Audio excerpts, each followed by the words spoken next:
So Sharon, as you know, we're producing a history archive for the Society, and interviews with pioneers such as yourself is critical to us keeping track of the history of the Society. So I wanted to ask you, what was it like to be at Stanford in the 70s? Was the excitement palpable? Well, Heather, it's interesting. There wasn't initially a level of excitement. I was amazed. I guess I was in a little cave back then and didn't really realize what the significance was of what we were doing. It's just what we did. And I remember well as a very junior person giving what I thought was a little bitty talk at American Heart Association. And it was about survival rates at Stanford after transplantation. And, you know, it was just a little talk that got accepted. And I realized when I got up there with my shaky hands and my script that the room was full and there was standing room only.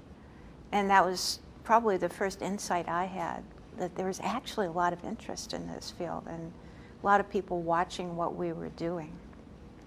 And after that, it became more palpably exciting to me. And when did you decide, and what made you decide? Because I know you did your training at Stanford, so what was it that made you decide to stick into heart transplant? Well, it was nothing very dramatic. At that point in history, during fellowship training, you were supported for 2 years, and then you were expected to support yourself after that. And most of my colleagues were getting on this or that drug study and recruiting patients and all. And I had zero interest in the drugs that were around in those days to study. Coincidence with that, the surgeons who had been doing transplants all along and who had very jealously guarded the patient care of those patients were producing patients surviving longer and longer. And essentially, being surgeons, they were getting bored with taking care of these patients and looked to cardiologists to assume their care after getting through the perioperative period, and were willing to take us on to do that. So 3 of us in those days, or 4 of us actually, volunteered to get involved in the field, and all 4 of us are still doing that much of the time. And so who were the 4 people? Mike Bristow and Jay Mason and Don Ricci, who's now in Canadian back up in Vancouver. So the 4 of us really were the first 4 transplant cardiologists. In the world? In the world. In the world. And so it was Norm Shumway that would have been the one that sort of voluntold you into that. Norm and the real boss of the program by that time was Ed Stinson, right, who is still in my book the saint of the field, who carried us through all of the NIH funding days of the field. And what was it like? I mean, in the 70s, Life magazine was putting pictures on the cover talking about how limited the the survival was after transplant. What was it like to be with Dr. Shumway and Dr. Stinson and trying to break through the limitations? Well, it was exciting in that sense. There were many limitations on the number of donors we could get because we had to fly the brain dead person to our hospital. So oh boy. The research that validated the distant procurement of hearts was a big deal. The introduction of the biopsy, thanks to Philip Caves and later Margaret Billingham, there were many advances. It was hard to see patients dying, but we saw things improving, and that was in and of itself was gratifying. It was slow, but gratifying. Were there issues around the brain death? Was that coming back in the press and with challenges? God, yes. At one point, Dr. Shumway was indicted for murder in San Jose. That was eventually dropped, but the contention was that it wasn't the guy who shot the donor, it was the man who took out his heart.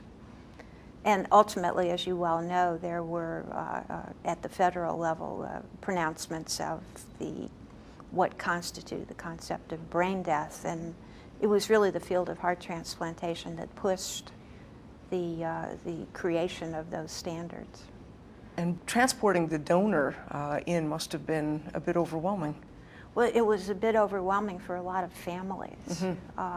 As you can imagine, having a brain-dead loved one and then having some doctors say, we'd like to take their body with their beating heart over to Stanford, and then we'll send them back to you when their heart's out.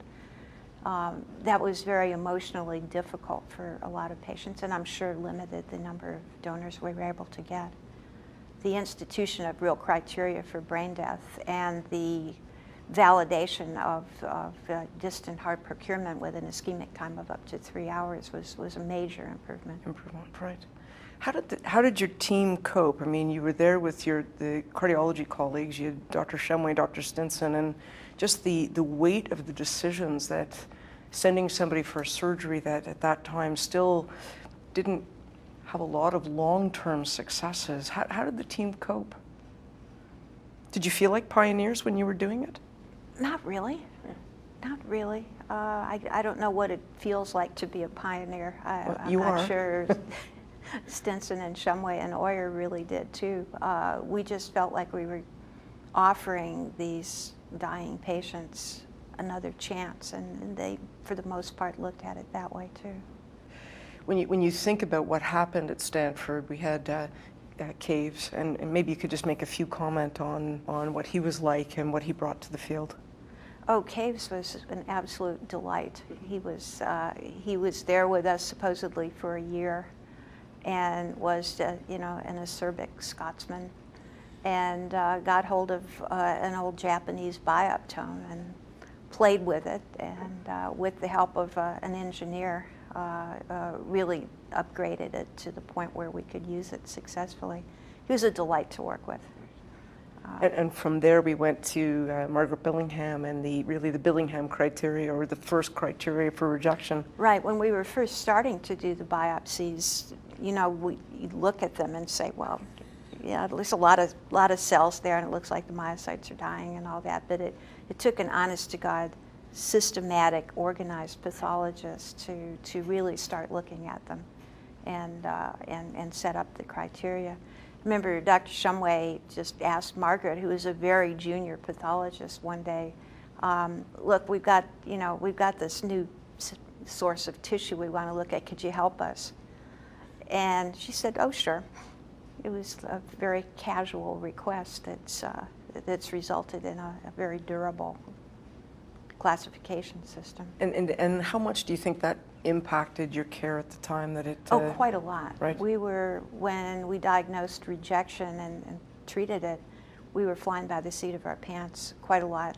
So how would you have diagnosed rejection before the criteria? Oh, you're going to think this is pretty primitive, but patient symptoms to an extent, auscultation, whether they had gallops, but our really bedrock of diagnosis was the voltage on the electrocardiogram. Believe it or not, we summed the total QRS deflection in leads 1, 2, 3, V1, and V6. And that for an individual was fairly constant. Right. It was different in different people, but we got an individual normal range, and then if that dropped significantly, that was prima facie evidence of rejection. Sounds fairly primitive, but we did, as you know, the V1, V6 positions are a tad arbitrary when you place the leads, but any of our older patients from those days have tattoos at the point of V1 and V6 to assure constant lead placement. And when the rejection criteria came out, did you validate it against the ECG, or how did you compare the two? We did, and the ECG actually held up reasonably well, although the biopsy quickly became the gold standard. And then in the 1980s, cyclosporin came along. Tell me about that. Yeah, that was just the biggest increment in survival, introduction of that stuff. We were the first, it had been validated as useful in the kidney population, and we introduced it for the heart population over a period of about 18 months, as I recall, before we reported on the improvement in survival. And it was absolutely amazing. The 60+% at 1 year survival was suddenly close to 80%. Mm-hmm. Really made a huge difference. Not without a downside. We all know the side effects of cyclosporin are What sort of respectable. doses were you using in milligram per kilo at the start? Oh, very high to start with. I don't remember exactly how many milligrams per kilo, but we quickly came right up against nephrotoxicity, Right. and played it by the seat of our pants a lot back in those days.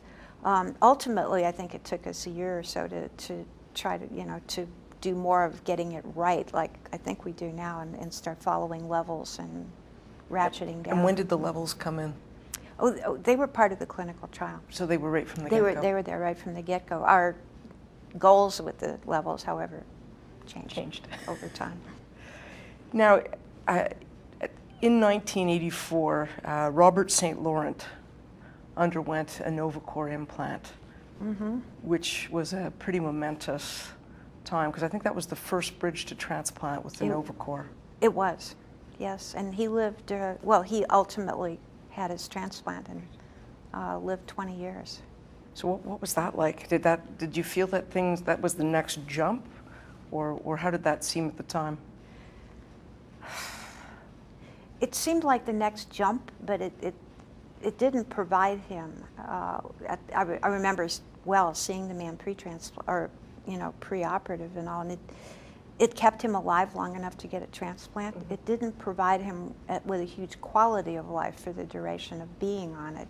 You could see that it was not a great quality of life, the big machine and the transcutaneous connection and all. But it was clear at that point, probably because we had the high priest of LVADs, Pierre Portner, with us preaching that this was going to be the way of the future. And he was very clear that this business of using them as bridges was just plan A. Mm-hmm. Plan B, the big plan, was using them as a replacement or as a substitute for biological replacement of the heart, that eventually we'd get to a generation of mechanical support that would be competitive with biological. And I think we're there. So where do you, I'm going to say this because it's long held that you are the, I'm getting the evil eye, but you are the mother of transplant. You know that's how you're seen as really being the woman who has shaped most of what's happened in the field of heart transplant from a cardiologist perspective. You've been on every significant paper. You've written all of the major guidelines.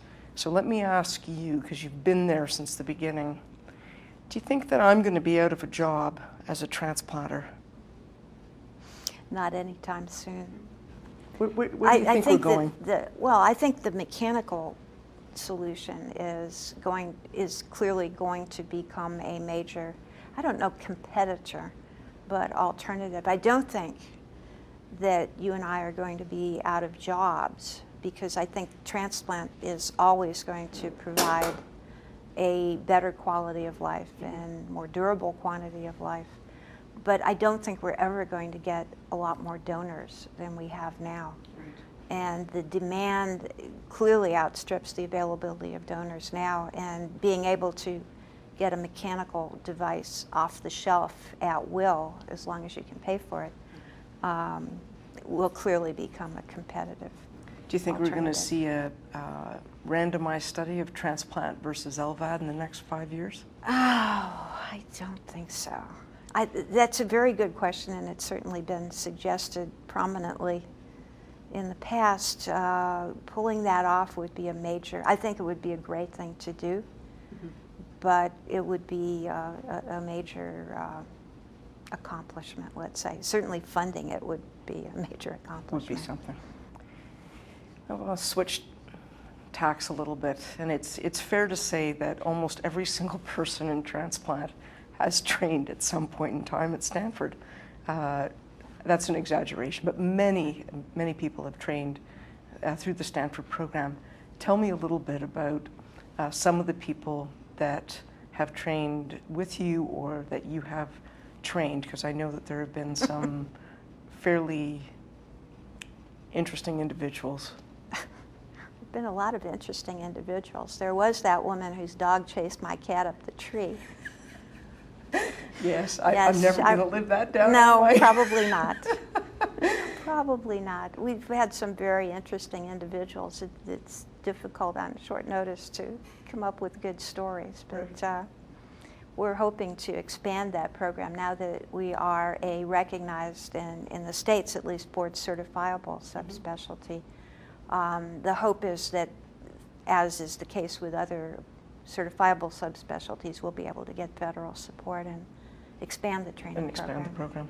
Can you tell me what you think are the landmark achievements, sort of when you think through the 70s and 80s? Tick them off. We've talked about some of them. Validation of the safety of distant heart procurement. Right. Introduction of the biopsy as the gold standard for rejection, or flawed as it is, it's still the gold standard. Introduction of cyclosporin. Founding of the ISHLT in '82, as I recall, and the founding of the journal.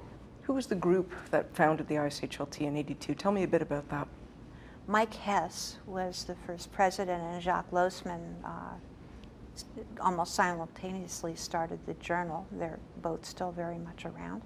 You'll probably be interviewing them too. It was a small core group. Interestingly, neither Shumway nor Stinson were part of the group, and I was only marginally part of the group. They were people who believed in the future of the field strongly, and wanted to coalesce the people who were of like mind, and did so, I think, very successfully.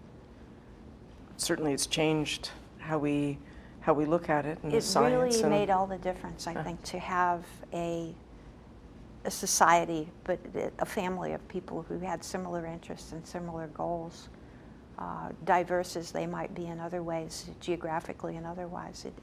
It's been a driving force, I think, in the development of the field.